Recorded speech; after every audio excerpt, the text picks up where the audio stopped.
Okay, we're live. Cool. Thank you guys so much for joining us today for this awesome end of summer meeting of the Washington Network of Children in Armed Conflict, WNCAC. For those of you who have never been to a meeting before, WNCAC is a network where we try to bring together different actors all across Washington, many different sectors, from government agencies to NGOs to students and academics, anyone who has a professional interest in children in armed conflict and advocating for them and learning about how we can do better programming and do better research regarding children in armed conflict. So that's what this meeting's all about. The topic today is how can sports help children overcome the harmful effects of violent conflict? How can we do better sports programming to promote peace and conflict transformation, conflict resolution with young people around the world? We're gonna hear from two awesome speakers, but I'm gonna go around the room now? Yeah. Okay, but before that, let's go ahead and go around the room, do introductions. Just quickly say your name, where you're from, and hi. I did not mention my name. I'm Caitlin Kelly. I'm the Program Associate with the Children and Youth team here at Search for Common Ground. We'll skip our speakers and come back to them. Oh, I'm sorry. I'm Colin Chang. I'm an intern here at Search. I'm Takumi. I'm from Japan. I'm also an intern here at Search for the Global Affairs and Partnerships. Nick. I'm at the Bureau of International Labor Affairs in our child labor office at the Department of Labor. I'm Zero, and also coming from Japan, and I'm a recent graduate from American University master's program. A master's in Master's in Peace and Conflict Relations. you work with Susan? Yes, I know. Yeah. Adriana Davis, and I'm with USAID. Great, Joshua from Kenya. I'm here with I'm a fellow here in Uganda and Israel. I'm Zach Oster. I recently graduated from Tel Aviv University with a master's in conflict resolution and mediation, and now I'm interning at NHI 360. I'm John Williamson with the USAID's Displaced Children and Orphans Fund. So, I'm I want to introduce Dean Ravizza, who's going to be our first presenter today. And what we thought we would do in terms of the process, since we will have two presentations, each of about 30 minutes, rather than do those back to back, let Dean do initial presentation, and we'll have 50 minutes or so for questions, discussion, then we'll break, and then Julie will make her presentation, more question discussion. We wrap up, and we'll finish at noon. And I'll just go ahead and mention it now. We reserve the last few minutes, 5-10 minutes, for any general information sharing that might be of interest to the group. Is there a report that's coming out, somebody needs a consultant, whatever, and can share that. But so, really pleased to have Dean here present again. This is, I think, the second time he's presented. Third. Yeah, I think so. I know he's been doing research in Northern Uganda since 2004. So, that's the experience there. But Dean is an associate professor at the Department of Health and Sport Sciences at Salisbury University. He is senior research practitioner, also based at Salisbury with the Wasserman Center in Conflict Resolution. And his research and work focuses on the intersection of research, fieldwork, and practice to advance the uses of sport for children and youth in armed conflict, child soldiers, and other vulnerable children. This was interesting. His work intersects the fields of sport, conflict resolution, youth development, and child protection. So, quite interested to hear what you've got to say. So I'm going to go ahead and share the screen, so if anyone joins online, they'll be able to see the slides. Sure. Oh, and just to be clear, this event is being live webcast. So if is anyone uncomfortable with that or doesn't want to be on camera, you can sit to the side. But just beware. I don't know. Do we have this? some people join us? I know at least 5 are confirmed. They're not online yet, but there should be. Okay. As long as it's not our Interpol, I'm okay. Go ahead and pass you the notes so you can click through. And then I'm just looking. That should work.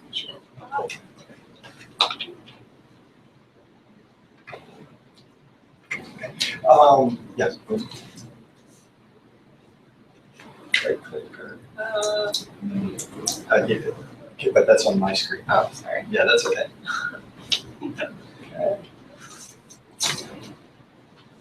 Yeah, there it goes. Okay. Okay. That's click. Okay. Okay, there we go. We'll get the technology down. I'm Dean Ravizza, and thank you, John, very much, and Caitlin as well, and being alongside Julie as well. I'm Dean Ravizza, and you've heard the introduction, so I don't want to spend too much time on my background. But I must say that first of all, Kader Gusana. I lived in Tanzania when I was young for some time and everything. So I still have some stuff here. But this work basically started after, well, way before actually, but basically after my PhD studies. I had a postdoctoral year and was supposedly going to be in South Sudan, but due to a lot of conflict and challenges in the area, they asked me to be in Uganda, and it was through the UN, UN Support for Development and Peace programming, and then with partnership with international organization Right to Play and UNICEF, and was working the postdoctoral year with them.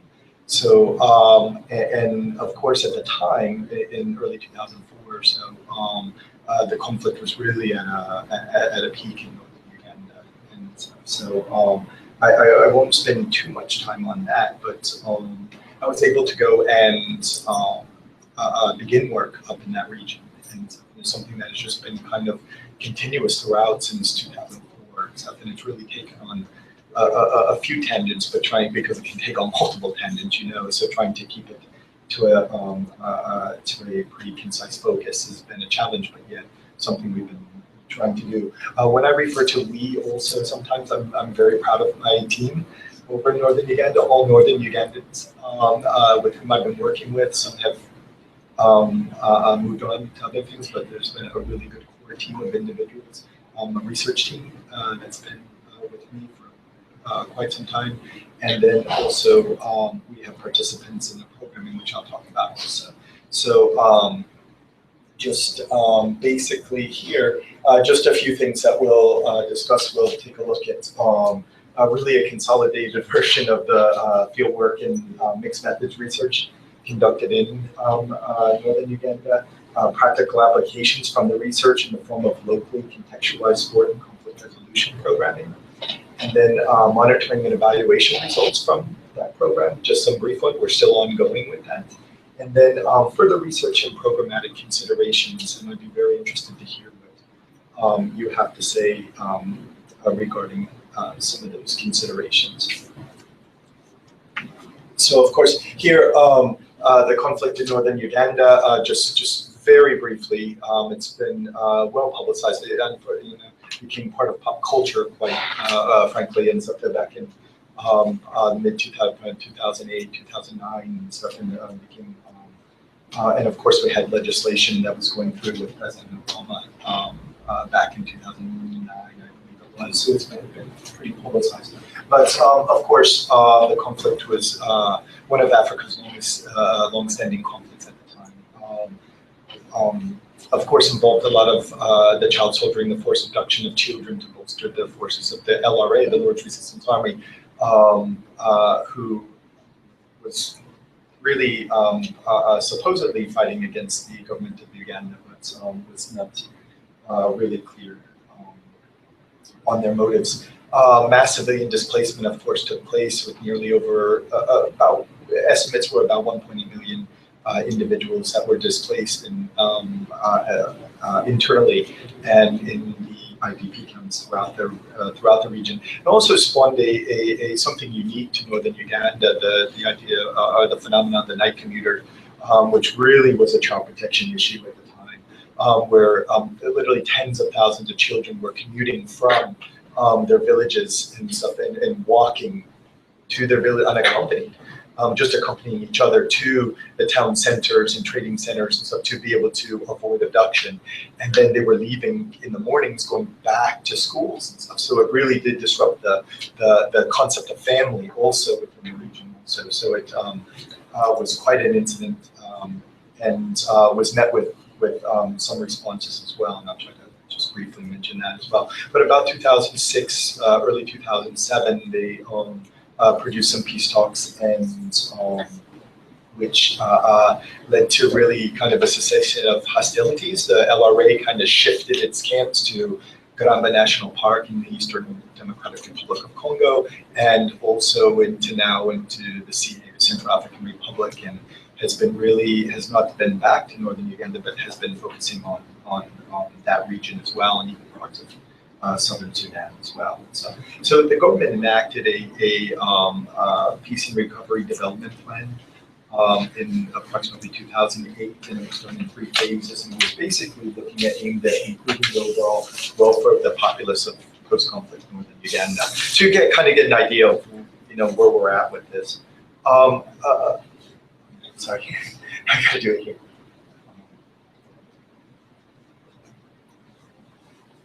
And here, just a basic timeline here. In about 2004 to 2006, we're conducting observational research and qualitative inquiry into the uses of sport for children and youth in that region. And also field-based inquiry at interim care centers, mainly at the Brusco Interim Care Center for former abductees. Looked at the sport as holistic reintegration program at the Brusco, which was the Gulu Save the Children organization interim care center in northern Uganda. And I was asked to come up there and to build in the sport and part of their psychosocial programming. We were conducting original survey research and qualitative follow-up interviews with a panel of individuals from those surveys. And in about 2008 to 2010, I'll talk briefly about that as well and give you some of just summarizing some of the outcomes. In 2010 to 2011, 2010-2011, we had some participatory research with sport teachers and coaches within the region, which yielded this idea of what we call the Peaceful Play Program and its applications within the former conflict regions in northern Uganda. And of course, we're doing continuous monitoring and evaluation with that also, and I'll just speak briefly to that also. But I'm not going to spend much time on this. I talked about it, and also there's some papers here that I wrote. If you want them, feel free, and then always email me if there's something that you like. I'll be happy to send it to you. I like to be open source. And but basically, just a real quick snapshot here. We were looking at a lot of anecdotal support for sport at the time, but nothing really concrete. That's basically what we're looking at here. And they did look at social aspects of sport, a sense of belonging, bringing individuals together, and stuff, which was fine. But then also they touch a lot on these what I call biopsychological components and stuff, the decreasing agitation and aggression. Sleeping better at night, redirects thoughts away from their past actions and stuff. These were all basic components that were spoken to through the interim care center employees, social workers, and things like that. When we went around and did a lot of the interviews, basically asking what role does sport have to play in with children and youth, and this was particularly at the interim care centers, the transition centers for the children before they go back to their communities and stuff. So there was a lack of scientific data and stuff in support for the sport there and everything. So we really did want to kind of contribute to that also. So basically, I looked at a little bit of a framework around the idea of social inclusion, because with that, we know that there was a lot of community stigma around former abductees, former child soldiers, or children from associated with armed groups. So I'll kind of kind of move between those three terms sometimes, and you might see them. But we were looking at the idea of social inclusion as well. And we had four components there that we were looking at. The spatial component, where social inclusion relates to the proximity and the closing of social and economic distances. A relational component in which social inclusion is defined in terms of a sense of belonging and acceptance. A functional component in which social inclusion relates to the enhancement of knowledge, skills, and understanding.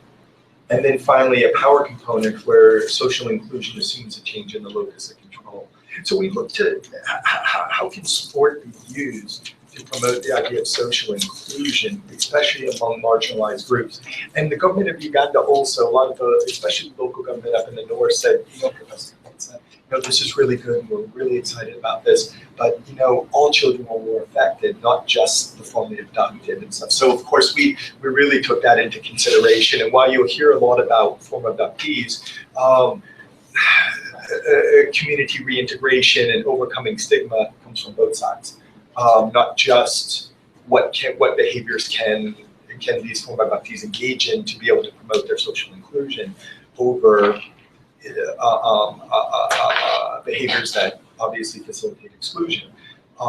It takes both sides to be able to do that. So we were looking at that as well. And so when you look at this, claims made on behalf of the participation in sporting activities suggest that it has the potential to at least to contribute to the process of inclusion by, in this case, a spatial piece, bringing individuals from a variety of social and economic backgrounds together in a shared interest activity, and that are inherently valuable. So we look at that in terms of the spatial component, offering a sense of belonging to a team, a club, a program, which is a relational component. Opportunities for the development of value, capabilities, and competencies in the functional component there, and then increasing the community capital by extending the social networks, increase community cohesion, and of course civic pride as well. So we looked at that and we said, well, that would make a nice bit of framework to be able to kind of work around also, and of course, regardless of the evidence base, these claims are mediated by the children and young people's access and opportunity to participate in sport activities as well. So that was a key component to it also. So with that being said, we looked at conducting some of the research, and we did some pretty large research at the time, and we set out to about 500. We got 481 clean surveys, and of course AGD, age, gender, and diversity was a very key component for us when we looked at that. So we really wanted to target a balance between males and females. In the gender aspect of age, we looked at ages 12 to 22. We had those that were formerly abducted as young as even younger than that, but we sent it to 12 because we wanted them to make sure that they really did understand the concepts in which we were talking about and were able to be able to respond, to some depth as well. And then again, we looked at the diversity aspect, and in part of that was former abductees, so that we had a good sample of them, and also we had individuals with disabilities as well as a result of the conflict. Like some of them were both former abductees and maybe were landmine victims or victims of hacking. So who have now a newfound physical disability as well. So and then we followed up those surveys with a qualitative panel, and we looked about 10% of that panel with, again, looking at some of that age, gender, diversity, 18 males and 14 females that were formerly abducted, and non-abductees were 30 of them females, 12 of them males, 18%, 18 as well of that 30. So we looked at looking at participatory patterns, aspects of development, physical and social development. The interesting that something about economic development actually slipped in terms of behaviors that might promote them to be employable as well through sport, conflict resolution, and then that idea of social inclusion. So So we also modified a few statements on that idea of social inclusion with regard to social distance scale. We would ask questions like, would you invite a player who was a former abductee to play with you and to engage in sport? Or that individual that was a former abductee and then with the girls maybe that was a former abductee and had given birth, or that individual that had now a disability or something along that line. So something we wanted to see where they at with those thoughts as well. So just to basically summarize, like I said, I know we want to keep within a time frame. So I had just some summaries here as well. We looked at non-abductees experienced increased opportunities to participate in sport than their former abductees. Higher rates of participation were noted if the child was enrolled in school, regardless of their formerly abducted status. And so school was really the premise for their participation. And so we can look at it, we looked at it in two ways. One is kind of a push-pull factor for school, but then we also looked at it as the fact that communities really lacked programming. And so there was very few community-based programs within that region. And so even to date, there's not that much in terms of the community, and so most of it is based around the school. So then you could look at basically, forgetting the correlation causation piece or whatever, but we did look to see, well, if they were in school, then chances are they were engaging in some form of sport. And so if they weren't in school, chances were they were not. We did find little pockets of those that did participate maybe somewhat informally in some of the grounds areas and places like that, but they would note that as informal participation, certainly not regular at all. So the former abductees were less likely to participate based on health-related concerns, including injury or newfound physical disability, and a focused need to generate income, while non-abductees had less dire concerns. And then, of course, female former abductees who failed to participate indicated decreased opportunities that centered around a lack of school attendance and also family responsibilities. Some of those then that were thrust into motherhood unprepared due to the conflict, and so their abductions were often fell into that category as well. We really didn't find any significance between believing it's acceptable. This was part of some things that we kind of crafted as a group within the surveys and stuff, and we looked to see, would it be acceptable to and we termed it how they would understand it, to knock a player. We would say to smack them or something like that, but to knock a player that had maybe tackled you very hard unintentionally, but would it be okay to knock that player down or to retaliate against that individual and stuff? We were very grateful to see that there's really no significance between believing it was acceptable to do so and then and their abduction status as well. So some of that cloud of stigma sometimes can be lifted that way. Same thinking that the former abductees or former child soldiers were ticking time bombs or were prone to a lot of physical violence as well. A significant number of the former abductees felt accepted by their families and peers immediately or after a brief period of time following their abductions. And then longer period of times were being accepted by members of their community were noted. So we had a difference between family and friends and community, so to speak. So there was a lot more community stigma around it. Boys were more likely to report that participation in sport with their peers was a main factor in their acceptance than girls.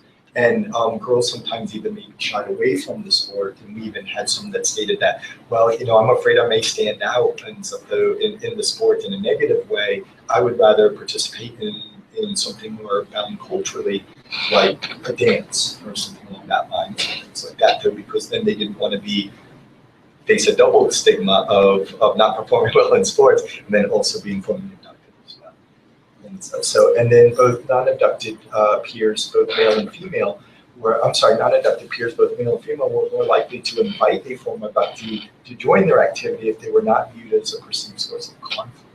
We found that interesting and something, again, centered around what kind of springboarded into the type of programming that we were doing. How can we bridge that social inclusion, but also be able to kind of alleviate that community stigma around former abductees and other marginalized individuals as well within the community, and to be able to bridge that social inclusion. But and in this case, that idea of alleviating that perceived source of violence or conflict.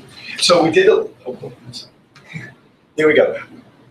Oh wow! Oh, I'm sorry. I was rambling on and I forgot to click. Sometimes I need a prompt. But we had here. We started then. We had a small group of sport teachers and coaches in the research team. We had about 10 that were identified through the Uganda Ministry of Education and Sport, and we started to put together some participatory research, and we worked on what was called free listing.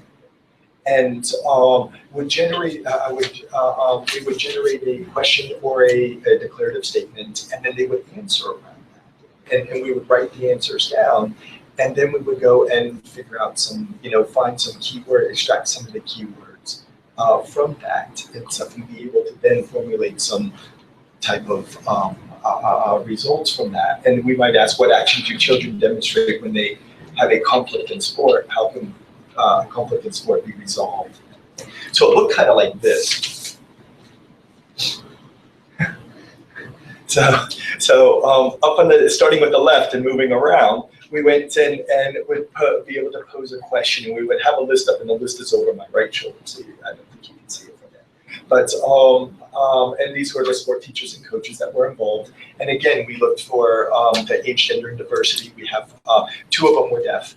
And worked with hearing impaired and individuals with disabilities, males and females. And even a few of them were former abductees as well. And so that we didn't ask it revealed within that as well. So we thought that was great, because we have to, again, go back to the idea that coaches and sport teachers and people that facilitate programs internalize the conflict maybe very similarly as a youth, or maybe even, or maybe very differently now as an adult as well, but they still had the conflict still had an effect on them as well. So we don't want to underscore that. But we would, and then they were working in groups too. Once we came up with the list, they would work in groups to be able to identify some of the key elements and then begin to explain them. And on the left, they love to do dramas. I love it. They just love to act things out and everything. So it's like an ongoing novella. And so I just absolutely love it. And so this was one of the groups that were acting out what they was perceived a conflict in sport, and then how they would go to resolve that conflict. And so all of this resulted here, first of all, in this. What we call the levels of conflict in sport, and then strategies for resolution. And in the purple is actually in Luo. And we had to be able to, it was created in Luo, so it's kind of backwards, created in Luo and the local language. And within that context, and kind of brought to the English definition, if you will, and description of it as well. So that was very important for us, because we wanted to make it as culturally contextual as possible. So what we've got here is tele, which came to understand is a simple disagreement in sport, where we have basically 2 differing views regarding an aspect of play. The ball went off of you. No, it went off of you. Okay, well, we have a disagreement. But really, it's something that's settled in a very short period of time and does not disrupt the period of time. And then we have the idea of charolok, which was an argument, which might be an extension of the disagreement, which then does disrupt the play, because there's not an immediate resolution on hand. And so in this case, a simple solution is not acceptable. And going back to Tele, I'm sorry, we looked at ideas, and they said that a lot of resolution resolved around forgiveness. And that was a key component that just kept coming up in that region, is the idea of forgiveness. So things like alternating turns are okay, we'll take it this time, but next time if we have a disagreement, you get it. Things like that to be able to resolve it. So, with charolok, we look at referring to existing rules, or seek some type of outside assistance as well. Kero or tekomikon is a physical reaction to an occurrence or event. So often an impulsive response, and of course, not always done with malicious intent. But in one case, we had, well, in several cases, it was reported that we had boys and girls that maybe were playing rough, whatever, stuff, a rough defense in netball by the girls, and one of the girls maybe just went and just retaliated with an elbow. That would be like a physical response. Or in football, they were going at maybe a hard tackle, and we had that, and I've talked about this one before, that really kind of was an early on, that one of the former adoptees was tackled very hard, and the other boy got up to help him up, and he, the former adoptee, went and pushed him down in the ground, and we talked about it afterwards, and he was like, "Professor, I didn't push him down because I was a rebel. I pushed him down because it hurt." But with that, we talk about, but again, that idea of socially acceptable behaviors and being on stage, and if you were to do that in a very open venue, or so where others see that, well, then maybe that cloud of stigma still is held over you as the potential for being overly physically aggressive, or a threat to violence, or conflict as well, or a perceived source of conflict. Jim Marach was one that just really really evolved and stuff out of this context and stuff, and was really something, and it was led to be a harmful level. And we look at deliberate retaliation that may not be preceded by the physical level. Sometimes, yes, you may go and have a very hard tackle or something like that, and then later you get up and you're like, "Oh, I'm going to get him later in that game," and you mark that player, then you go to get him. We interpreted it that way, but then it really was revealed by, especially by some of the former adoptees. They talked about how one of the actually sport teachers at the school talked about how they went to a competition, and this boy got very, very upset. He looked across the field, and there was a former adoptee across the field who had torched his village and killed some family members and stuff, and he was getting very, very upset and stuff. And they suggested that he not play. And so though, until he felt like he could be, that he could participate without wanting to do harm to that other individual. That's too much, and that harmful level. So it may require a more acute attention to that particular particular situation. May require an outside source as well.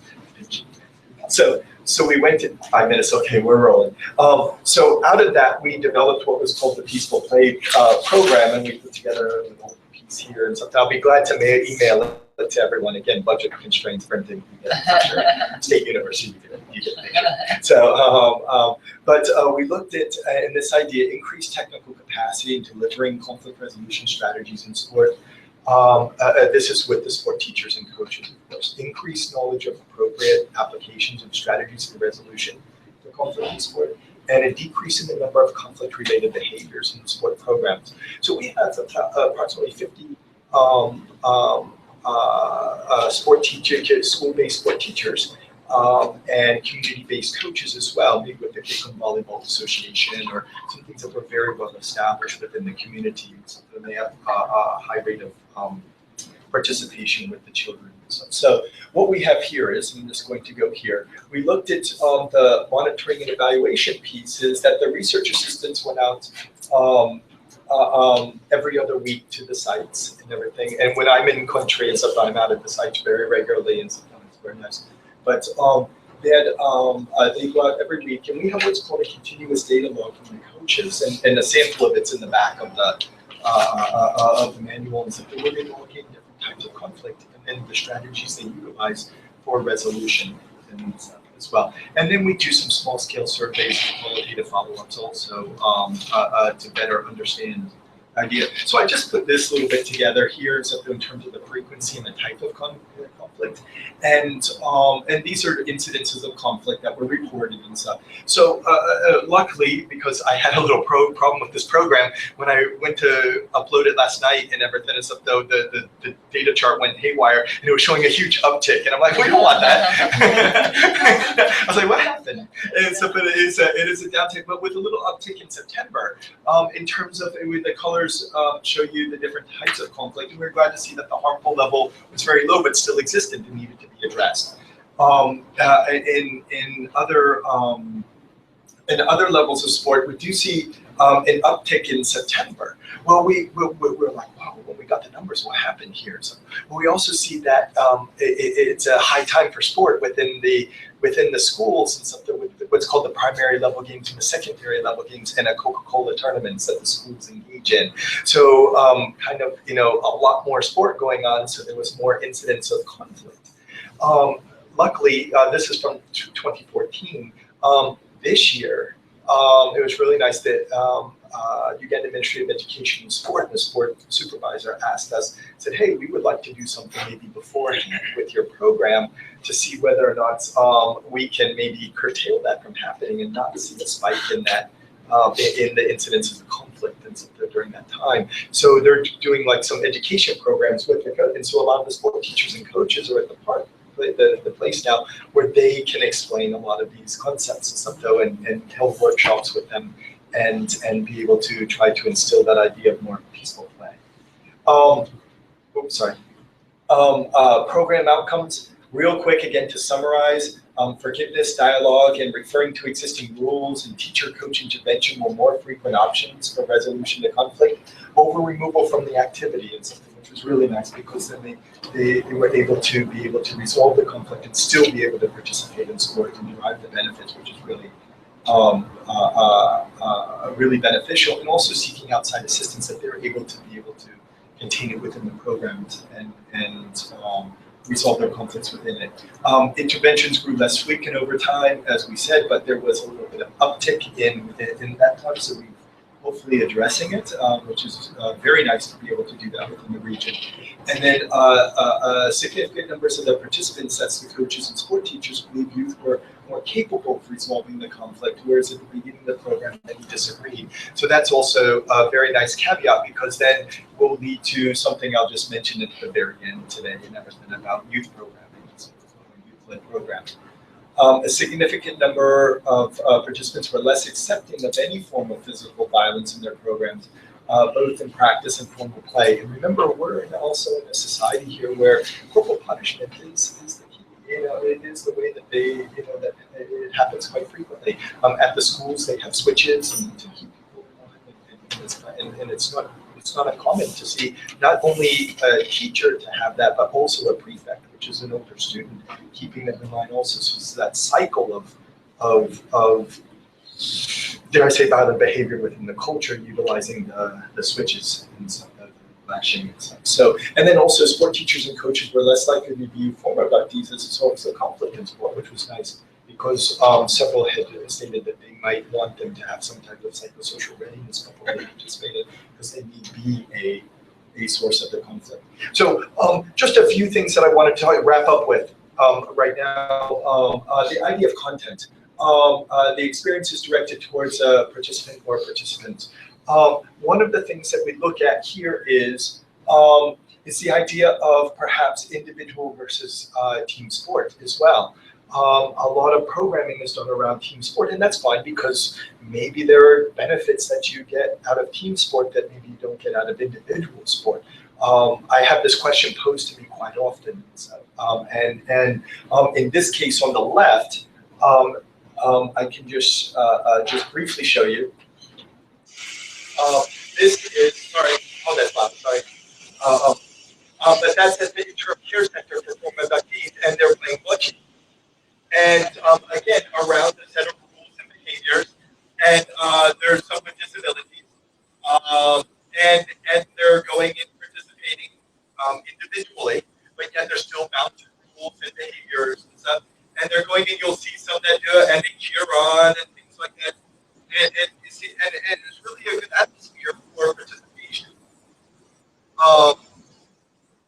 And they develop strategies. They start to tell each other where to roll the ball, who to knock out, and things like that as well. And so in some contexts, maybe individual sport is a key component. Whereas here we have a lot of issues in the school that include both former abductees and non-abductees.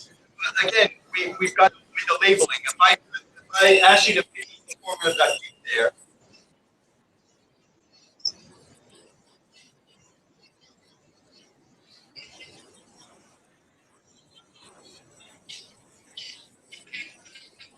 So this is one of our, in the white was one of our newer teachers.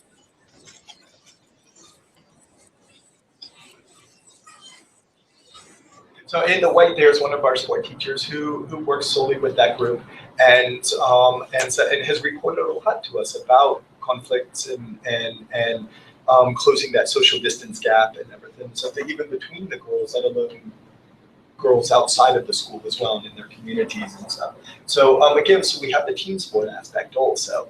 So I think we have behaviors from both of them have behaviors that are very important. Yes, John. And stuff. So that's something that we can talk about. One of the pieces I just wanted to briefly talk about is the idea of, again, of conflict sensitivity. Avoid or mitigate negative impacts of the conflict while creating positive impacts on the conflict dynamics. Tend to look at this in a very macro level, for instance, so they're making sure that the programs do no harm in terms of the conflict dynamics within the larger communities or maybe within the countries and stuff. But in this case, we're bringing it down to a micro level and looking at and mixing in even the child protective factors, which are somewhat missing. And so though in a lot of the programming, they have stepped up in the case. And I work with the Brunel University Forum for Athlete Welfare and so in London. And one of the papers I wrote there is on conflict sensitivity in sport programming for children and youth and on conflict. And this idea of being aware of some of the acute behaviors and acute sensitivities, if you will, of the children and youth that were affected by the conflict, and then not trying to exacerbate that within the sport context and some sort of protective factors within it. We look at, for instance, I just say like using considerate language. A lot of times, coach, okay, we're going to go out there and kill them today, and so well, that boy, the young boy there killed 34 people. I don't think he wants to revisit killing people again. So we're going to go out and we're going to win this game today. We're going out and play our hardest and things like that. So using that language, and then also the idea that others may not want to be touched or feel like being touched at that time. So there's some verbal assistance or physical assistance and stuff there as well. So then, thank you. And then the last thing, and I promise, is the idea of transfer. One of the largest gaps, I think, in programming is the idea of transfer. How can we take what we're doing within the sport context and stuff, which is just a small amount of time, and transfer it to homeschooling community, where they spend the majority of the time? And we're beginning to look at this now.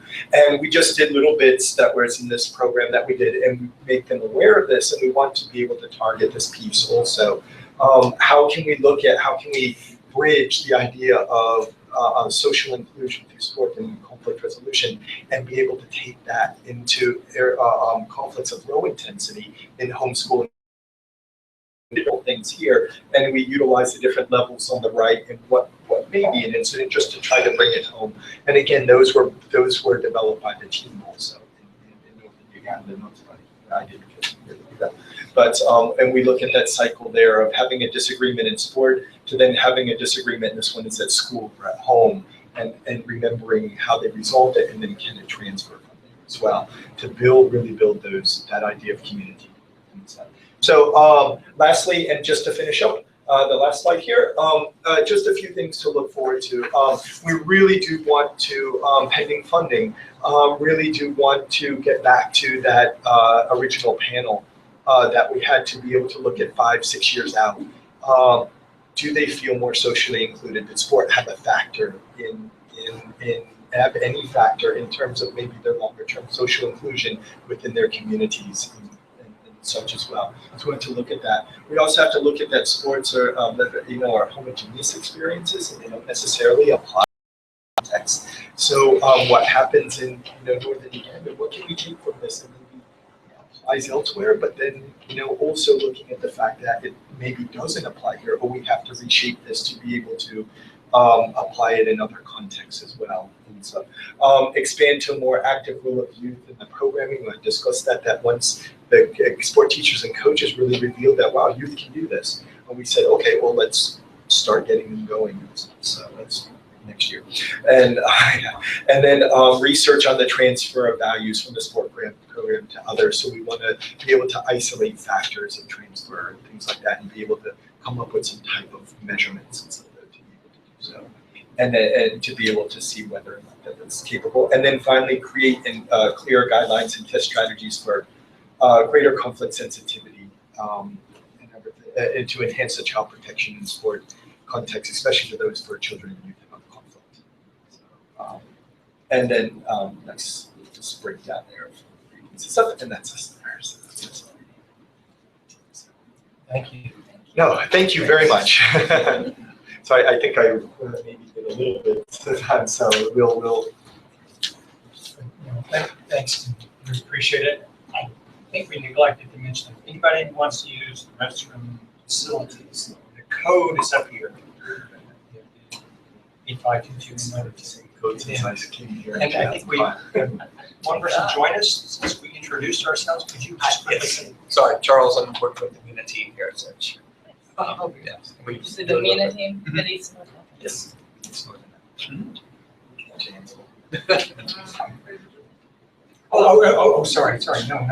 You said we were gonna do questions. So let's just take a few minutes for questions, Sure. comments. And then again, because I don't want to keep Julie from her wonderful presentation also and stuff as well, and stuff, so we want to be able to go some of the be happy to answer some questions now, and then of course afterwards, I'll certainly sit around also and stuff and be able to hear and of course any cards and any information. We can try to go fast. We can do a general Q&A too at the end. I want to give I always have questions or comments. I want to give Sure, the sure, interns a chance Yeah. to ask questions. Can I ask a question? Yeah, I have a couple questions. Well, first is that, obviously you're doing great work, right? And it's really amazing. It's you're getting a lot of attention. Have you had any resistance, negative resistance from extremist groups or government groups or anything like that? Very early on during the conflict, it was perceived as if I was helping, and there was very few people in the north at that time. One's Michael, less than you probably even know, from UNICEF and stuff, child protection and stuff that was working up in that. There's very few people in the region, and so there was threats against individuals and stuff for helping with that, against the LRA and stuff way back then. But now, absolutely, it's greeted with I think so a lot of positivity because the transparency is there and the inclusiveness. That whole idea of and thank you for the kind compliment that I always go back to. It's the team. And stuff that I have ideas, but they bring those ideas. They help shape those ideas also. So in terms of resistance, once in a while we get the odd individual who's looking for the LC person, which is kind of like the leader, the local chairman, the mayor of the village or whatever, looking maybe for a little handout or something like that. Though, but once we get past that and everything, so we're not about that and everything. So, but we have not had any resistance, and of course with the we didn't have any trouble. Also, we gave a what we called a small gift at the end of the surveys, and stuff. And we looked at if they were in school, they got a pencil box and a eraser and a notebook, exercise book and stuff, because someone that's not in school, they're going to look, what am I going to do with that? So then those that are not in school, we gave them like a package of salt, a bar of soap, and a book of matches, and we had little bags of those, and we had imagine 500, 500 bags, so, but we had all that collected and stuff. It just says thank you very much for that, and we have control data, a lot of control data on the individuals. We can basically locate them anywhere in the country. We even have phone numbers of people who can always locate you and things like that, so we can do those follow-ups. But we haven't had any resistance really to do so. Sport is just one of those convening factors that really is met with very positively. But we are met with it does build time. It takes time to build trust and within the community, and so I feel that we've done that wholeheartedly in there. And so I operate very well within the region and the team also. Sure. I did think that I was going to jail last visit because hello. Sorry, I left that one out. Bomb dropped. There we go. No, the local consul, because of insecurities in the more further regions, Al-Shabaab and these groups that are operating within the region, they had a law that was enacted that kind of got biased. There's no gatherings greater than 14 people, I believe it was, and there we are, about 20 of us in Kitgum and stuff. I thought, oh, and we're going to be on the paper, we're going to be the Kitgum 22, Muzungu, 2 pregnant ladies and a bunch of coaches. And so, but the constable came by and saw this, and luckily we resolved it, and I have all my paperwork in order. Our team has all our paperwork in order with the Ugandan government and the research government arm there and everything. So it was a little shaky, but that was a direct result of the insecurities that are in some of the areas now due to that extremist action. Did you ever help?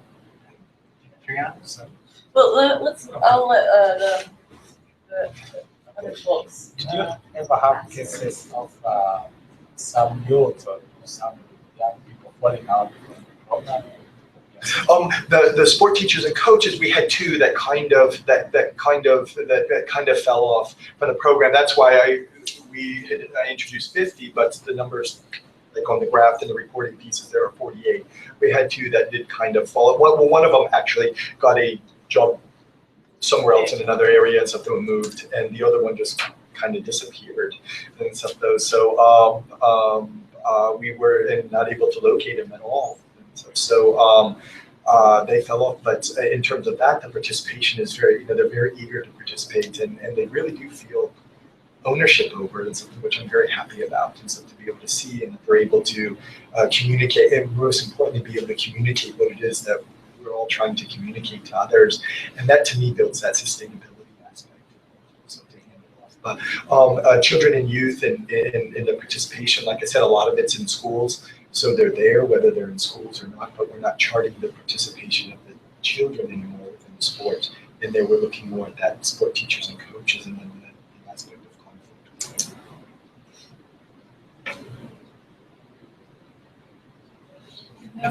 I mean, mine was just more like, process. I'm still processing. I'll have to go back. Are you going to share the Absolutely, if that's okay with you. Oh, sure, That's sure, okay. sure, So we can like go back and read through it On the later. website, yeah. Okay, great.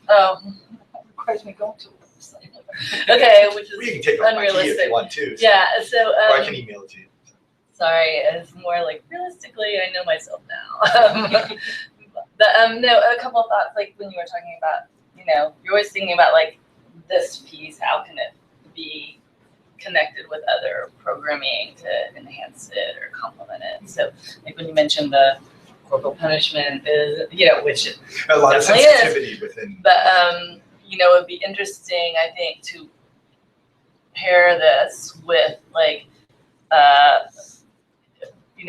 safe schools programming that they're doing, because that has that positive discipline element, and trying to look at more engaging parents. I mean, ideally, if you could do the whole like parenting to positive discipline, but like I think it would be interesting to see like, okay, let's do these programs around where they have some of the safe schools, school-related GBV programming to really see, because then you're having you just like and sort of spread out more and see how, okay, if you're having this in the classroom, the rights and responsibilities, the positive discipline, and all these things, which some programs even use, like the whole soccer red card metaphor for this, depending on the program. So it could actually really nicely reinforce each other. But like you could expand and have those other adults, the coaches and everything, along with the teachers and everything, kind of expand it in the community a little bit in terms of, it'd be interesting to see if that enhances the outcomes even more. If in the classroom, the teachers, you're addressing the corporal punishment issue and trying to positive discipline and class charters for rules and then in the sports to see if that helps. The other thing I'm thinking, which you brought up actually, was the whole how do you transfer it to other areas, and we don't do a lot. We would like to do a lot more, but we're trying to do like, with like a lot of times we'll work unfortunately in parallel a little bit, and we have all the pieces sometimes, but we don't necessarily replicate them in different contexts. So like through child soldier, reintegration, rehabilitation reintegration programs, you might be working with child protection committees, right, in the Right. community to help facilitate reintegration. Right. Maybe not all the other components like we do for family strengthening or reintegration, like we do with OVC and PEPFAR and HIV, that can maybe make it stronger. But have the child protection committees, and you're trained on the UN Resolution 1612, how to report forms of violation or kids at risk for re-recruitment. And then through some of our PEPFAR programming to reduce and mitigate risk and vulnerability, and through our DCOP programming to prevent, to deinstitutionalize kids out of, we do a lot of this family strengthening. Okay, maybe we'll have some child protection committees there as part of the sort of local on the ground para social worker, social services strengthening. But, I was thinking okay, here where you have in sport, the deal is there are rules and there's common rules, and you have that. Okay, if it starts to escalate, you can go to a referee, you can go to someone and interpret, these are the rules, everybody kind of accepts that these are the rules of this game, and you have this third person to be the authority on how the rule is going to be interpreted in that situation. The problem is when you're in the home and you're in a violent home, there are no rules and they're arbitrary and up to whoever is committing the violence. So how can you take something like this maybe and work potentially with child protection committees or something in the communities to adapt it so that, these are the rules, and I am an acknowledged person that could come in and say, here's how we're going to interpret it, like where the local community social service group, but I think those communities, I think it would be something. So sorry, I'm processing out loud, but just thinking about how could you take that, because the difference is, here's some rules that everybody accepts. In the home, you don't have that when you're especially a home where there's violence.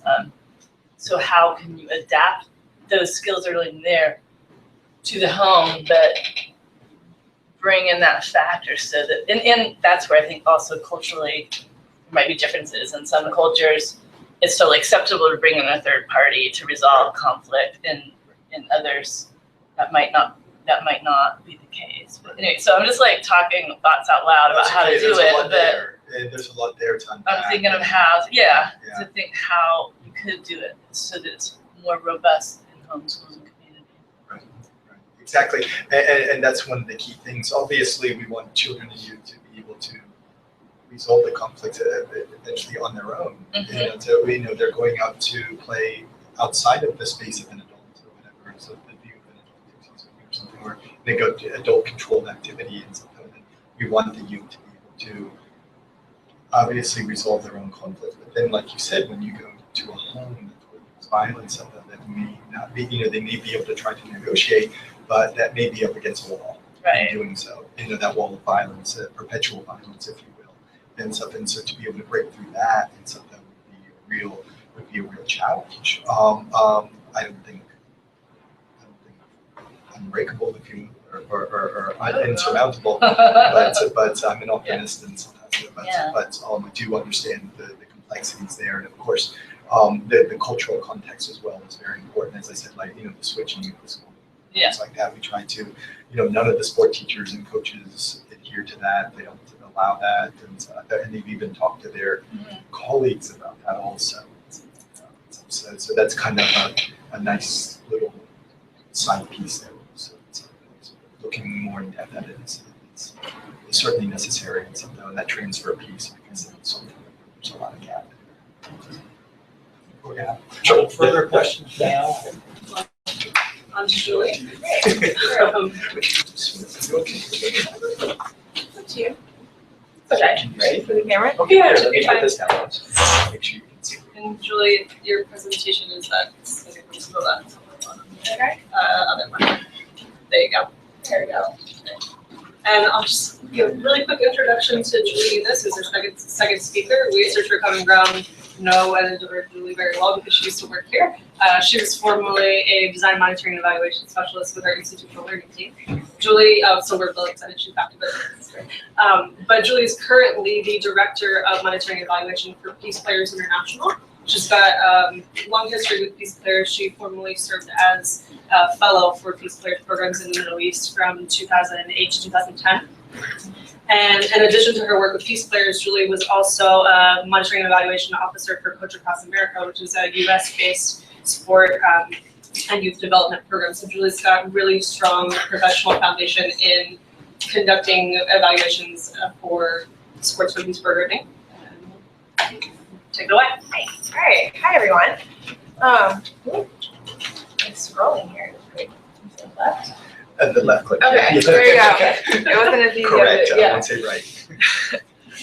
So what I want to talk about today is basically a randomized controlled trial or RCT study that we're doing on one of our programs in the Middle East. So the Middle East is what we call our Israel-Palestine program for various reasons. So when I say PPI Middle East, we're talking about Israeli and Palestinian youth.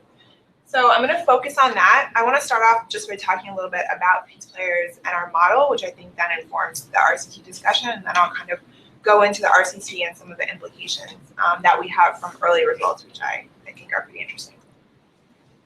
Okay, so Peace Players International is a sport and peace building organization. We were founded in 2001 by two brothers, Brendan and Sean Tui. So at this time, Sean was actually playing professional basketball in Northern Ireland and felt or noticed that, despite the fact that this is a post-conflict situation, there was actually very high levels of segregation still between Protestant and Catholic people in general, but particularly youth.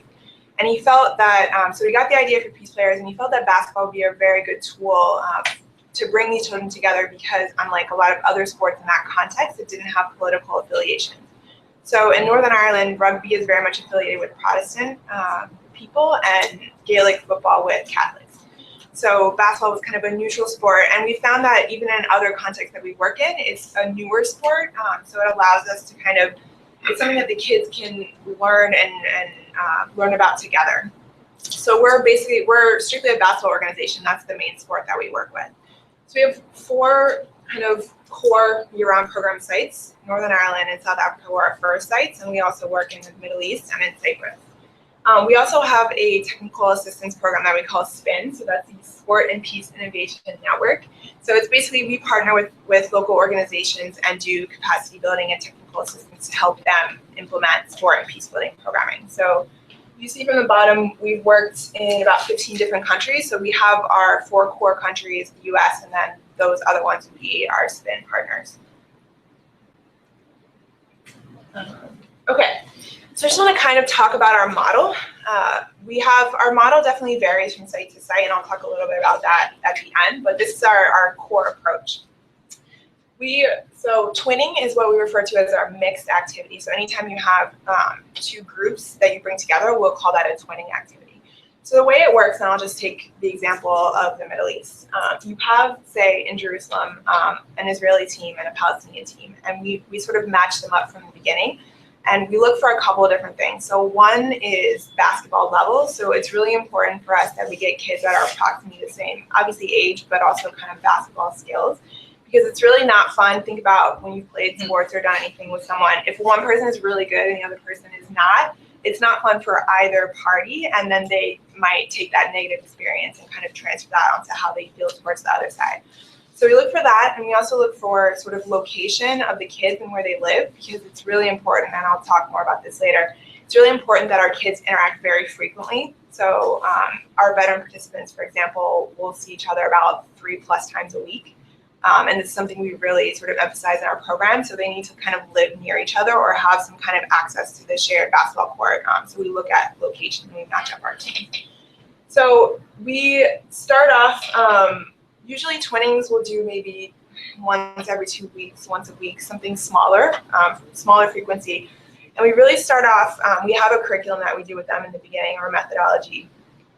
We will never, especially I would say in the first 2-3 months, we'll play a basketball game with our kids. And that's because we really want to control the competitive experience. And I don't know if you guys have I've done a lot of, even prior to working with these players, a lot of coaching with kids. If you ever coach like an 8-year-old kid, I mean, even adults, you barely have any body control, right? So you're like running into people. The idea of dribbling and looking up and being able to pass a ball is really hard. It's just hard for anyone. So you don't want to put kids in an experience where they're in a game and one kid can't pass to the other. And then that kid says, oh, this Israeli or this Palestinian kid doesn't pass to me, I don't like Israelis or Palestinians, right? So you want to be really kind of deliberate about how you do the activities. So what we do in the beginning, we have kind of basketball drills or activities that we do. They're one, very high energy, very fun. And two, they're really focused on subordinate goals, right? So we give them things to do that cannot be accomplished individually, that they really have to work together, and a lot of things around sort of contact. So dribble to the center of the court, give each other a high five, go make a basket, things like that, to get them used to being sort of in close proximity and to kind of having contact with each other, because usually in the beginning they're pretty uncomfortable. So twinning activities, and then we gradually increase the frequency, and the longer you're in the program, instead of having, one Israeli, one Palestinian team, they become one sort of integrated team, and then they'll start playing games and practicing as a normal sort of basketball team. So that's twinning. At the same time, we have a peace building curriculum that we do with the kids. It teaches concepts of conflict, sort of what drives conflict, and then gives kids kind of tools and resources for solving conflict. It looks a little different in our different sites, and I'll kind of, so in our Middle East site, for example, we don't really talk about the conflict a lot, specifically, and the politics and the history, because it's very sensitive. In Northern Ireland, we do a lot more. So Northern Ireland is actually, so peace education is actually mandated in schools in Northern Ireland, and Peace Players is a provider of that. So we actually go into the schools there, and we have a separate Northern Ireland specific peace education curriculum that we do with the kids there.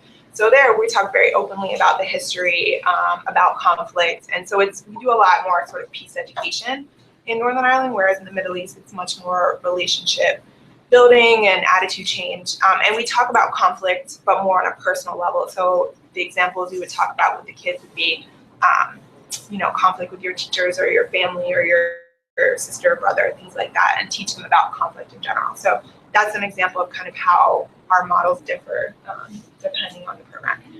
So leadership development, the idea is we want to get kids between the ages, they start between the ages of 5 and 8, and then they would remain into the program until they finish high school. So we want to get kids for a long time. Once they get to high school or sort of late middle school, we have what's called the Leadership Development Program, LDP. So that basically, they're still in their sort of integrated team, but we add leadership development activities to it. So for last year, for example, one of the big things they wanted to work on was public speaking. So we had a bunch of public speaking things. They do volunteer hours. So the big thing is actually they're required to serve as assistant coaches for the kids in their communities, for the younger kids. And that also kind of adds a peer modeling component to our program, because the littler kids see, their neighbor or someone that's older that's been through the program during twinning events interacting with their Jewish teammates or Palestinian teammates. And that kind of shows them that, hey, it's okay. I can then interact with my Jewish or Palestinian teammates. And then professional development. So we do a lot of professional development for our leaders, for our young leaders, and for our coaches. As I mentioned before, sort of the way we do basketball is very specific, and we have a very specific methodology. It's not just let's play a basketball game. So we do a lot of training with them to make sure that they're implementing activities in a certain way.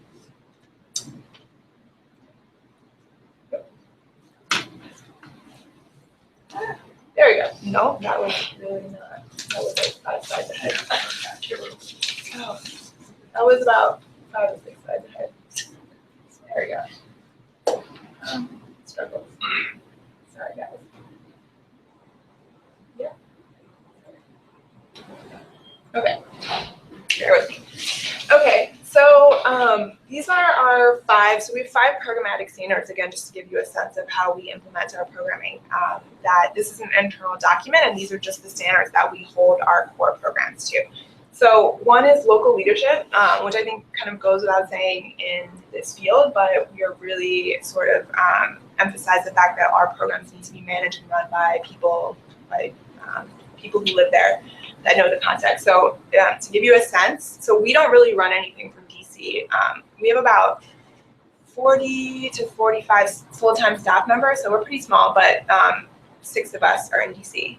So everything else is really, and we have about 75 part-time coaches. So really everything is run from the field, and we don't really hire internationals. We have 1 slot for internationals, which is what I did. It's called the International Fellowship Program.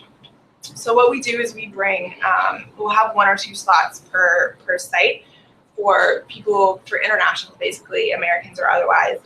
And they go to basketball activities and they kind of serve as neutral figures, especially in the beginning when you're first doing twinning. So the idea is like they get to know the Israeli and the Palestinian, again, using this example, teams. And then when they first come together, myself, for example, would be leading those activities. And again, it's kind of a peer modeling where, I know both teams and both of them know me and they see me being comfortable with both sides. So it kind of helps them feel comfortable. So that's the role of the sort of international fellow. So second, basketball plus, and that just kind of speaks to what I said before about we implement basketball in a certain way. And for us, obviously basketball is important and sport is important, but we really see that as a tool for peace building outcomes. So making sure that we're implementing it the peace players way, according to our methodology. So 3, long-term frequent contacts. So frequent meaning, 3+ times a week that our kids are getting together. Long-term from the time you're 5 or 6 or 7 to high school and beyond.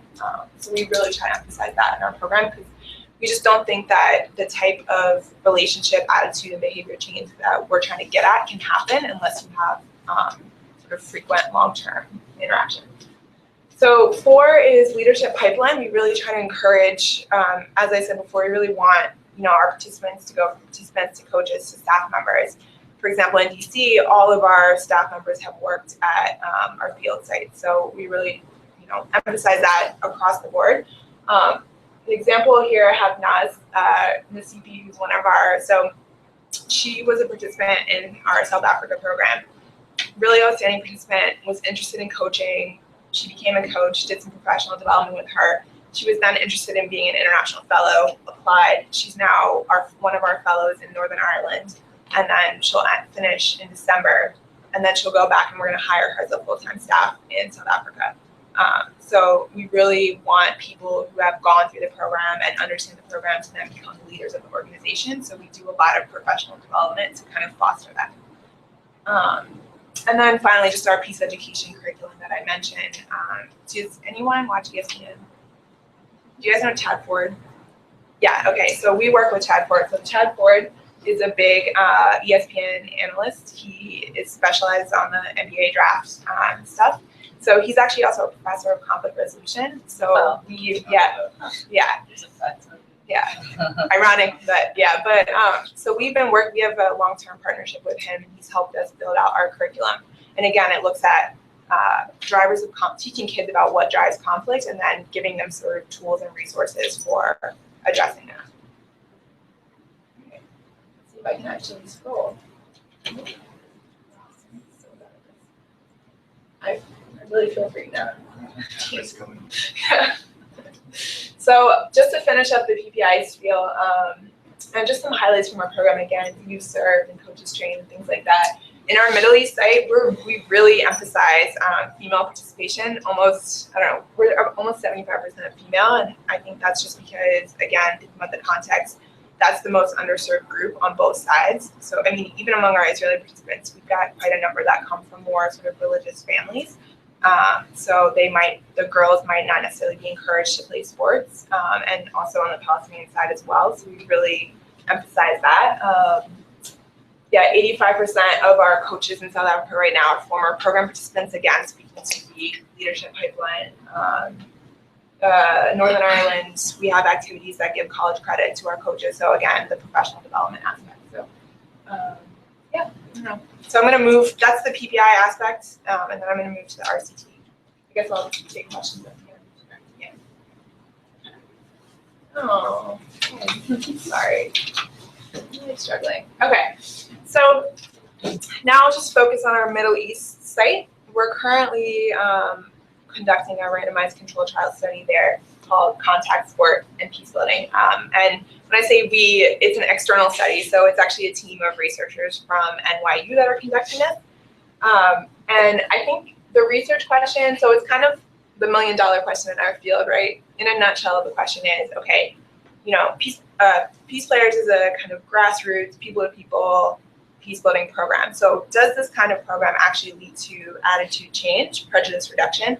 And if so, well then does that transfer to behavior change, right? Do kids start becoming promoters of peace building as a result of that? So that's, I think, kind of the big question for a lot of these programs.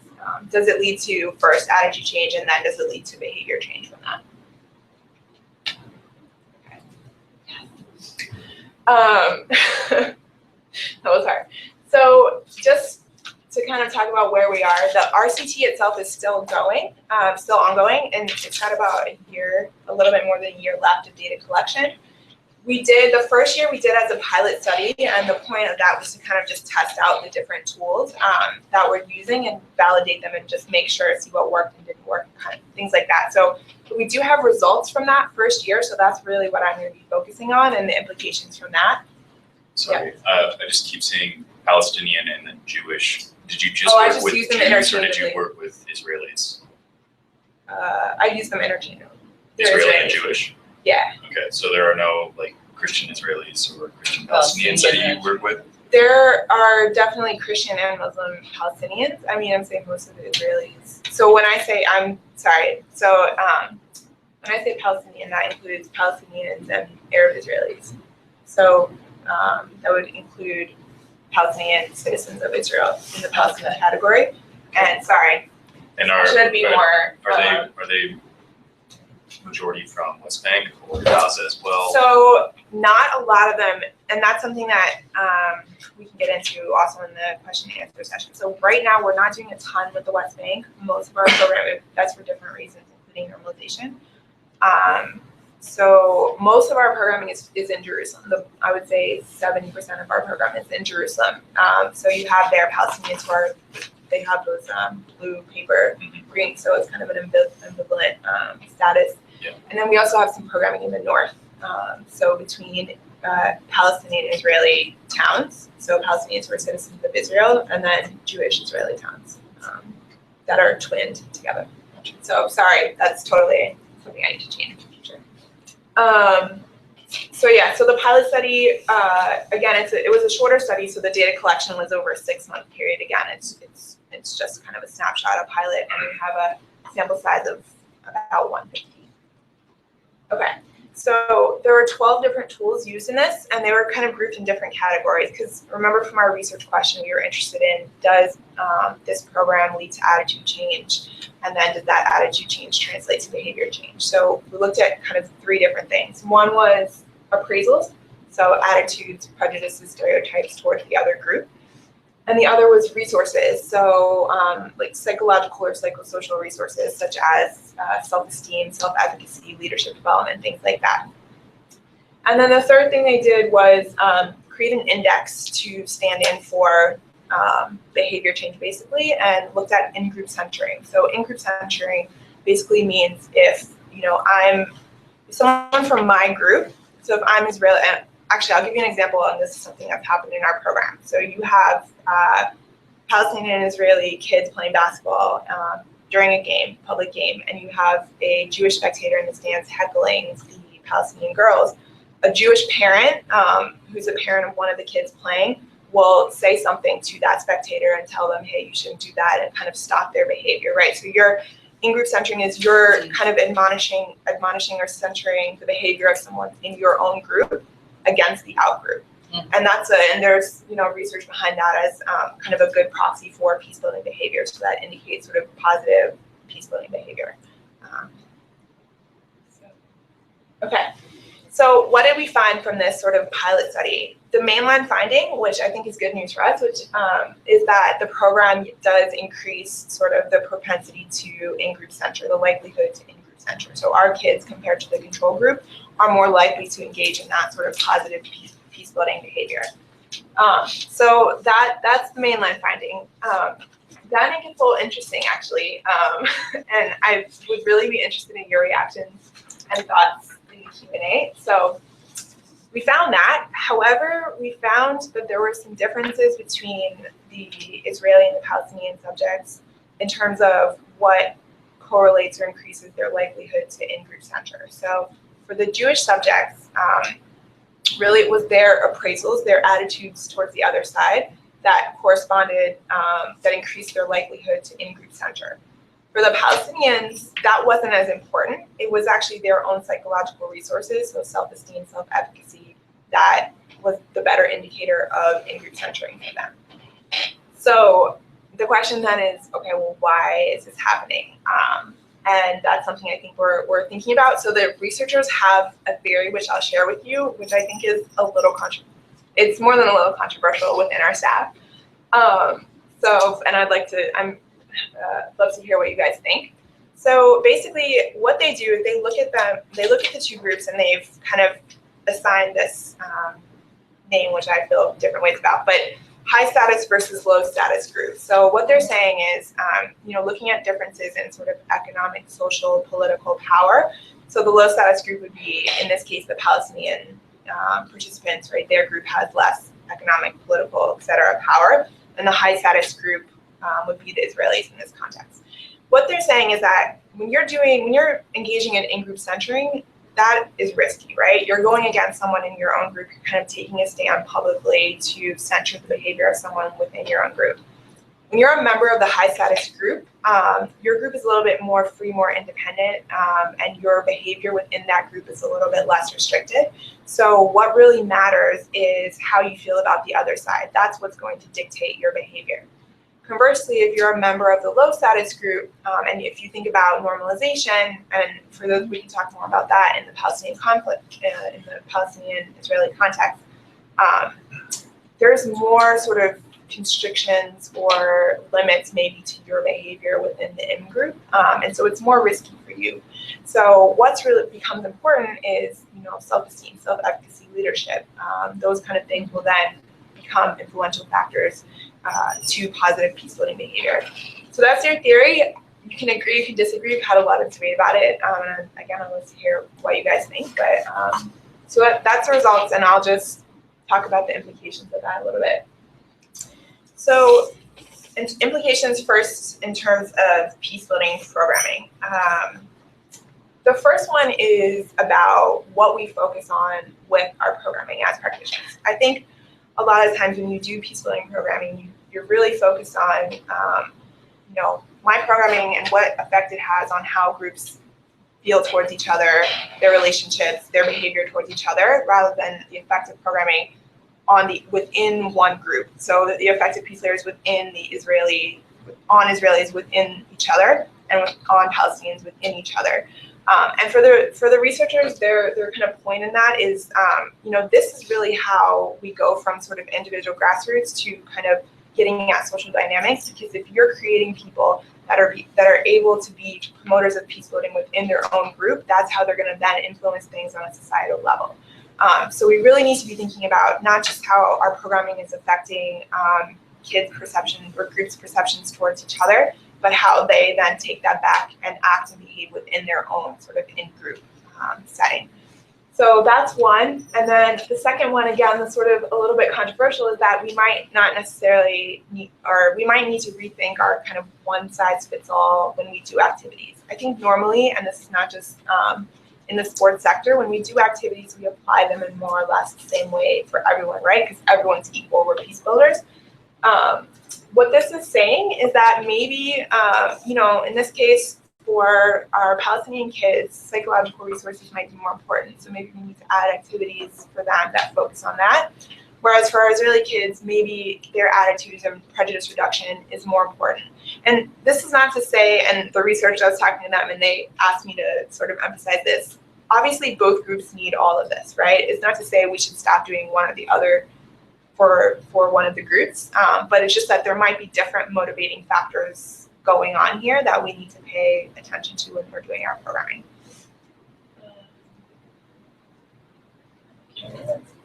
Okay, and then of course, because I'm an M&E person, the implications for peace building M&E. So, oh man, okay, this is ridiculous. Sorry guys, I really thought I had it. Okay. So not to read that whole quote, but it's a quote from their paper, but the highlighted part says, reduced prejudice is not necessarily the best metric for evaluating programs that seek to promote conflict resolution behaviors among low status groups. So what this is saying is, oftentimes in M&E, we look at attitude change, prejudice, or stereotype reduction, and kind of use that as a stand-in outcome for conflict resolution, for positive conflict resolution gains.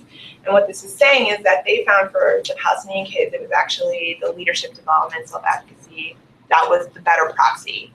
So just be careful when you're looking at different outcomes, what you're using as a proxy for conflict resolution, and that it's not just the attitude, the stereotype reduction as the most important. It might not be the most important outcome, depending on who you're looking at. So that's it.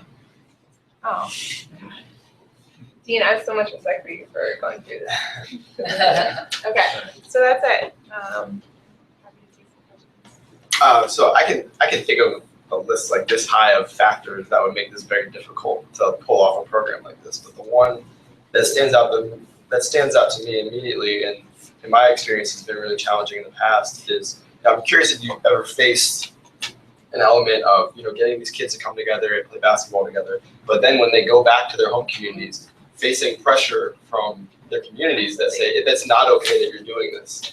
Does that make this kind of program really difficult for you? I mean, absolutely. These kids obviously come from a context where everything around them is telling them they shouldn't play together, right? So that makes it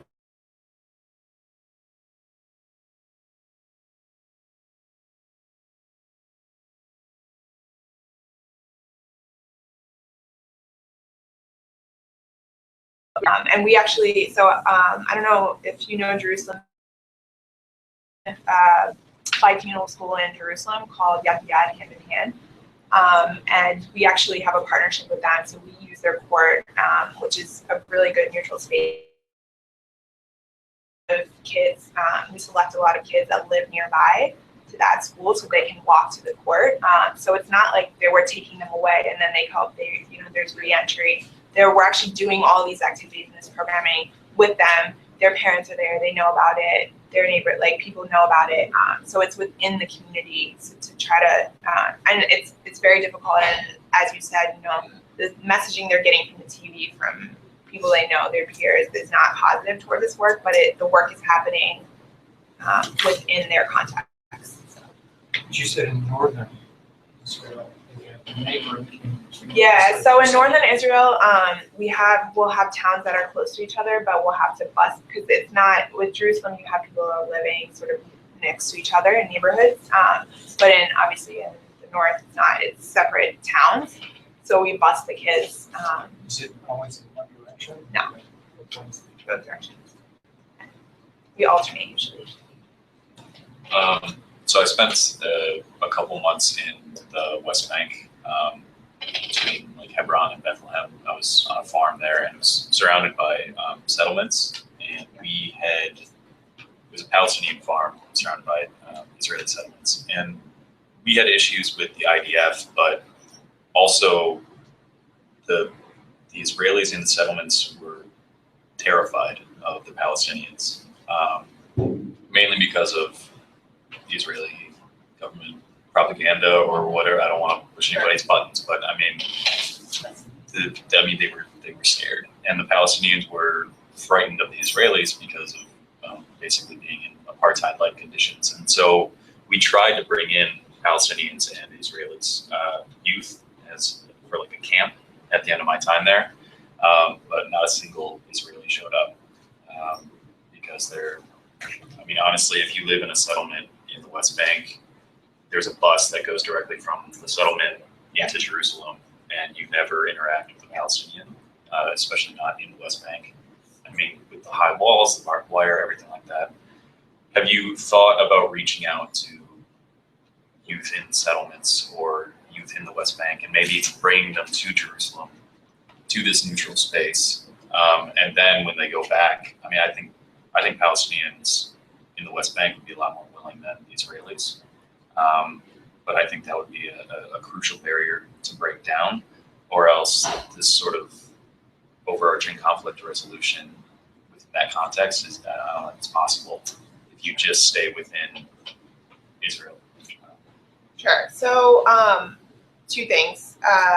One, I think one of the great things about the fact that our medium is basketball is that it allows us to attract a lot of different kinds of people from different political spectrums. I mean, we're talking about kids, so the political spectrum with their parents. But so we actually, to answer your question, we do have people from settlements in the program. So when we recruit, we do it in a lot of different ways, but we partner usually with schools or community centers or existing basketball clubs.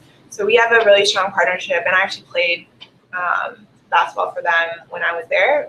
But we have a strong partnership with the professional club, ASA. It's a professional club in Jerusalem, like Maccabi Tel Aviv, and it's the one in Jerusalem. But they have youth teams, and it's pretty much the only kind of girls club in Jerusalem. So if you live in and around Jerusalem, and also in the settlements in and around, that's where you play basketball. So we have kids in our program that are now playing on mixed teams that live in settlements. We have coaches that live on settlements. We have, on the other side, not to get too, into people's personal information, but we have Palestinian participants whose family members have been suicide bombers so it allows us, I think, and again, in that program, we don't necessarily talk about politics openly. We talk about conflict in general, but we're very conscious of the fact that we have a lot of different political views, and it's very much not just left-wing people in our program. So we're very sensitive to that. And did I answer your question? Okay. Yeah, very much. I come from a community that is always in conflict many times. And I like it when you say that sometimes you try to solve the conflict, you make people within a particular group know about peace building amongst themselves before it moves out. That's so powerful because it's something that is missing with back at home. People need to know how to handle conflicts with themselves before they go out. And so you also mentioned that Middle East, there are some sensitive issues that tend not to tackle a lot. Yeah, because they're just so sensitive. It also applies in my community. Yeah. And when you talk about sensitive issues, there are some history. There is historical injustices, for example, in my country, in my community. There are issues to do with land, issues to do with power, and these are things that are perceived to be so sensitive. Start just talking about them, then it can explode anytime. Yep. So people tend to shy away from touching it. But here you are, you want to bring peace, you want to solve conflicts. So how have you been trying to handle such cases when you have sensitive issues at the same time you want to solve them? Absolutely. I mean, that's a great question. And I think, we don't want to ignore the fact that these kids are in a context that's very difficult, that has a very difficult issue. The other thing you need to keep in mind is that we work with kids that are 5, 6, 7 years old. So when they're that kind of age, you're not really, it's really difficult to talk about these things anyway, even in the States, irregardless of their context. So again, that's why we focus on talking about conflict in general. And when we're working with the littler kids, we talk about, when your friend at school steals a pencil from you, things like that, right? We make it relatable to them. Now, when the kids get older, they're in the leadership development program. That's when we start to kind of talk about the conflicts a little bit more and kind of bring it from the personal level to the societal level. Some of the kids I was talking to, we had a group come last fall, and they're our older leadership development program, and most of them have been in the program for between 5 and 10 years. And they're now just starting to get to a comfort level with each other where they have strong enough relationships where they're actually talking about politics. And so they're starting to have those discussions, and we're kind of facilitating that. But it takes a really long time, both because of age, but also just the level of relationship and comfort that they can then have those conversations. So we don't want to ignore them, but we want to make sure that we're not bringing it in at a time when it's A, not age appropriate, and B, the relationships between the kids are not strong enough to really have that conversation yet. I actually have to run shortly to prep for a call, but I have just a very direct and simple question. Can we access that report, that evaluation report? Absolutely. So it's still okay. So we have one more year for the RCT. So that final study hasn't been put out yet. The paper, they have the results of the pilot, and then there is a paper that they're writing about this whole low status, high status. And that is still being edited, but I can probably just send you a copy. I have to ask them to make sure because it's not published yet, but if you leave a card or your email or something. Sure. Yeah. So it's still being sort of peer reviewed and edited and things like that. Look, they probably, without paper in the whole low status and high status and self-esteem sort of issue.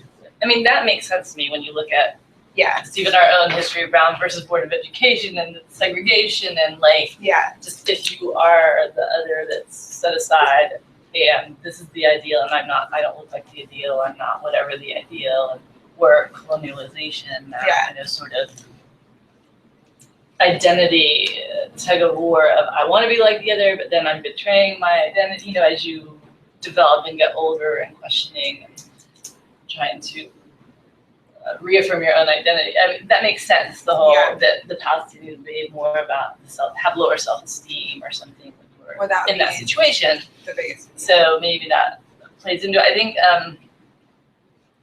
it's I can see where I mean they probably all individual kids need some self-esteem stuff, but I think that does it does make some sense. I'd be interested to know if when they're looking at the self-censure or the internal group censoring, is there are they just looking at censoring like on behalf of the other to protect the other, or are they looking at is there more internal censoring for standing up for the other one, like you've betrayed your identity group by trying to stand up. You know what I mean? Like are you being an Uncle Tom or something basically by trying to, for lack of a better word, you know what I mean? I'm wondering how much that dimension is the negative self-censoring you can't risk, like you said, as I said, you can't risk standing up for the other until you have enough confidence because you will be stigmatized within your own group. You'll be censored with your own group for doing that. Does that make sense? Yeah, so just to kind of, I'll give you a little bit more information about how they did the index and that might answer your question. So it was a number, what they did was they provided them with the survey participants with a number of scenarios. So for example, you're, say I'm Palestinian taking the survey. And I'm given a scenario where another Palestinian, I'm in a supermarket and see another Palestinian push an Israeli very aggressively to like get at the candy on the shelf before them. So, and then there was a Likert scale and they're asked how okay, on this Likert scale, from 1 to 5 or whatever, how okay was it for this person to shove that, for this Palestinian to shove that Israelis? And they gave them a number of these scenarios and then created an index. And so the higher the score, the higher inclination to in-group censure, basically. So I guess maybe they didn't ask it in the way that you're asking it, but it was just how likely are they to then kind of stand up to their own group members for whatever the internal motivations, whether they were, I don't know if they got into the internal motivations, but it was more of a likelihood or not likelihood to in-group censure.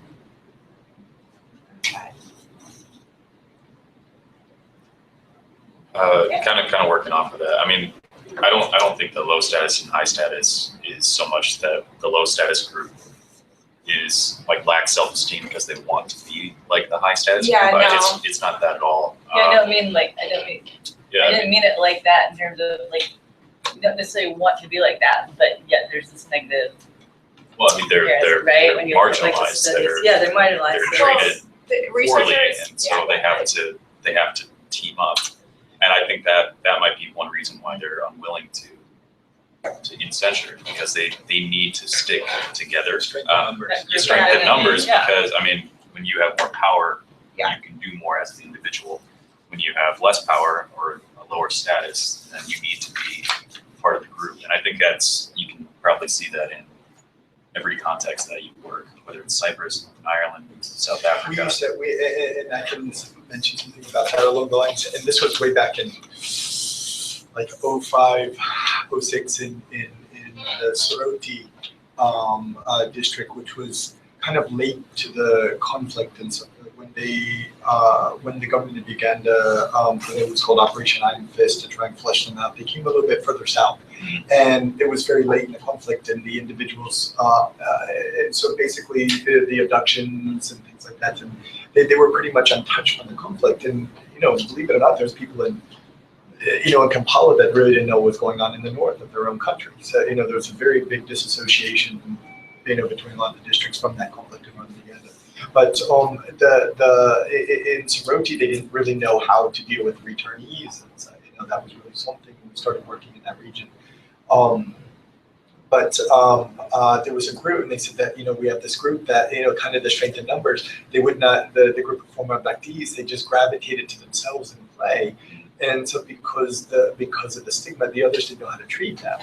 And so, and then when something, I remember when something did, they just kind of picked up the ball and they went, and then went among themselves, and they tended to, and one of the social workers there and everything. I remember saying like that they kind of, they would have liked to maybe have participated with these others and something, but they felt the strength. That's why I said strength in numbers. They felt kind of the strength in numbers, that if there was a action taken against that, some conflict against them, that they kind of were as a group solidified versus kind of one stepping out and saying, well, no, this is not it. So I mean, that was way early on in the work. What the researchers say is that when you're part of a low status group, your sort of access to resources and political power is more dependent on the high status group. So in that case, it doesn't necessarily matter as much how you feel about the high status group, because that's not going to change sort of the political economic situation. So instead, then what becomes important is the kind of psychological resources, right? So it's really about not dependency on them, but how you get access to resources, and it's more, if you're low status, it's more tied to the high status group and vice versa. So. You can use them, but they don't have to like them. Yeah.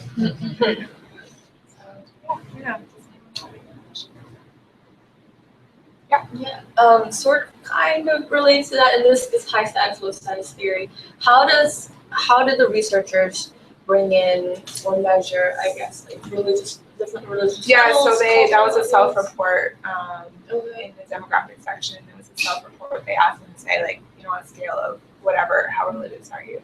How did that tie into the whole theory that they developed? I don't think so. In their paper, they don't bring religion into that. Like, they didn't disaggregate it by religion. I would have to look at the regressions to see how religion factored into that, but it didn't come into there. They really just kept it Israeli and Palestinian, for at least in the initial. Again, this is the pilot, so.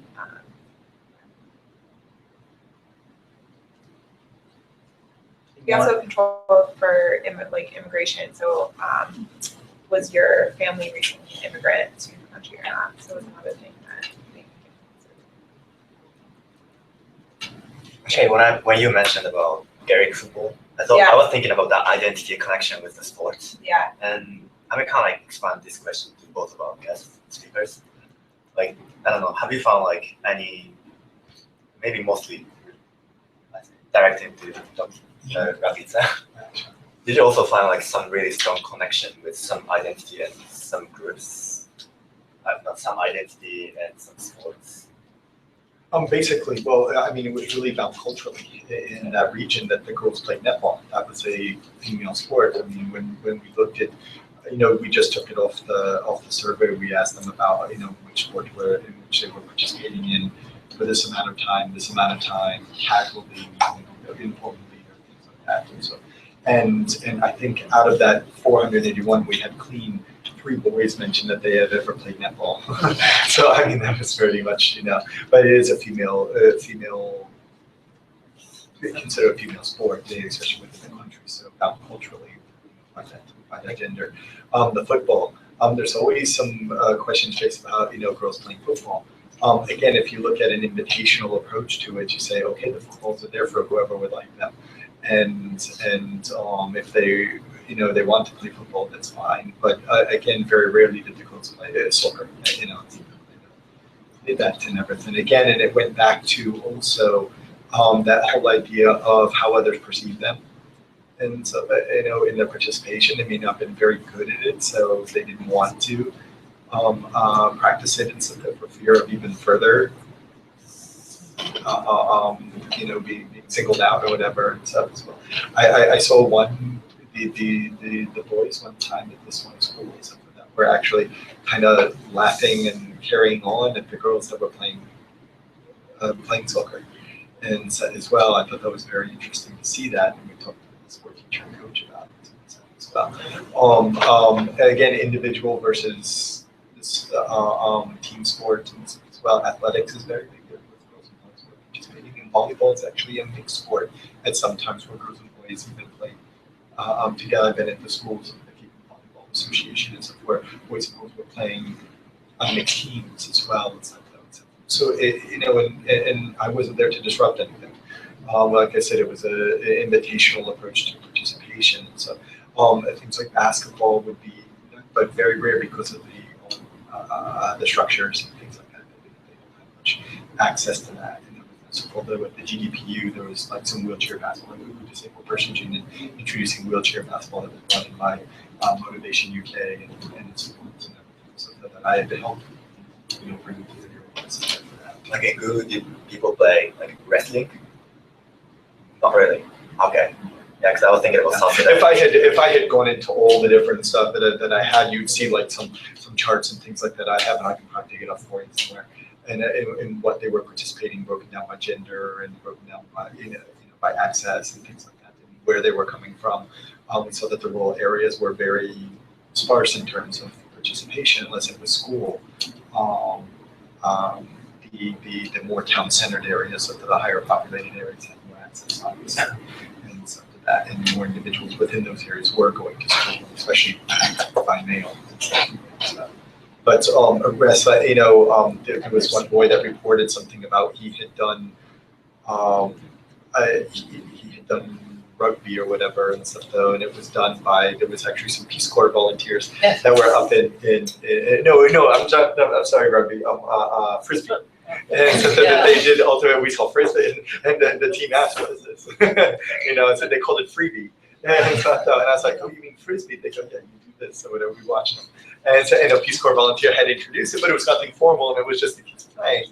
And again, that was under this category of casual or just informal play that they had gone. And one of the individuals was actually in the follow-up panel, and we asked them about that. He says, "Oh, I went to see what it was about."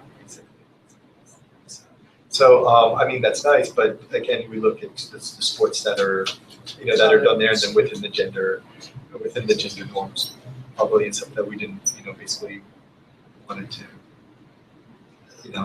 create any challenges to that. I think our presenters will be here maybe for a few minutes after it, and so there might be more chance for questions. And there's a couple of things we want to get in before right noon, but I want to thank our presenters. And it occurred to me, well, obviously focused on sport and the role of conflict resolution, and the poster back here of the team. Yes, search for common ground. I just wondered, can you want to say a little bit about it, because some people may not be familiar with the team? Absolutely. For those of you who aren't familiar, Search for Common Ground has a production arm which creates television shows, TV dramas, soap opera style, for youth-oriented TV throughout the world. And the team is probably our most successful model. We've implemented different versions of this TV show in almost 20 different countries. But the basic format is that we have a team of young football players or young cricket players, and they come from diverse backgrounds, maybe different religions, maybe different ethnicities or tribal identities, but they're kind of forced together on this team, and they have to learn to work together if they want to score goals in games. And so it's a metaphor for sort of inclusive participation and working together in society. We don't actually do a lot of sports for peace direct activities within Search, but we do a lot of TV about sports for peace. So if anyone wants to learn more about that, it's on our website. You can watch clips from around the world.